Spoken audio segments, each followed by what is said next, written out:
আসসালামু আলাইকুম রহমতুল্লাহ। মহান আল্লাহ তাআলা কেন আসরের কথা বললেন, জোহর বা মাগরিব নয় কেন? উস্তাদ নোমান আলী খান।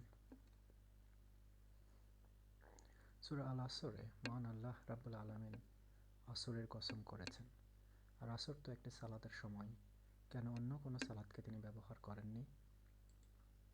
আসরের সময় তখন যখন দিন প্রায় ফুরিয়ে এসেছে।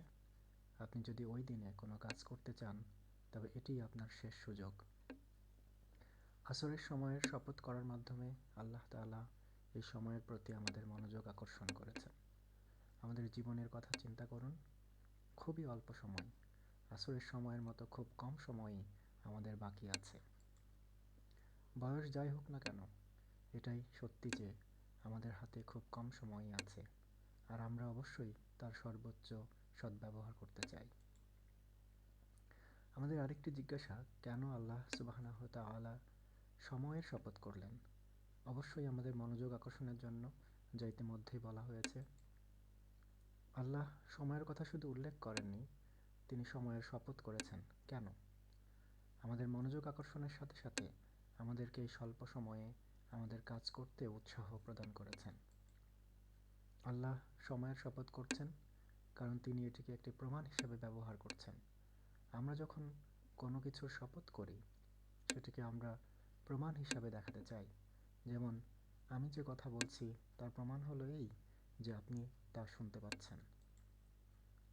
আল্লাহ সময়ের শপথের পরই উল্লেখ করছেন যে প্রত্যেকেই ক্ষতির বা হারানোর মধ্যে আছে। এখন আমি কি বলতে পারি, প্রমাণ কি যে আমি ক্ষতির মধ্যে আছি? আমি তো ধনী থেকে ধনী হচ্ছি, কিংবা আগের চেয়ে শক্তিশালী হয়েছি। আমি তো হারাচ্ছি না, বরং আমি তো অর্জনের মধ্যে আছি। মহান রব প্রমাণ করছেন যে আমরা প্রত্যেকেই ক্ষতি বা হারানোর মধ্যে আছি, কারণ আমরা প্রতি মুহূর্তেই সময় হারাচ্ছি। আমি একটি নিঃশ্বাস নিচ্ছি, এর মানে হলো আমার জীবনের আরও একটি নিঃশ্বাস কম বাকি আছে।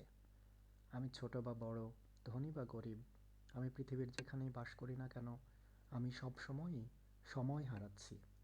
আমার আর অল্পই বাকি আছে, আর এ কারণেই আসর এর কথা বলা হয়েছে। আল্লাহ তাআলা আমাদের তৌফিক দান করুন যেন এই মুহূর্তেই আমরা আমাদের সময় ও কাজ সম্পর্কে সচেতন হই আর তার সর্বোচ্চ সদ্ব্যবহার করতে পারি।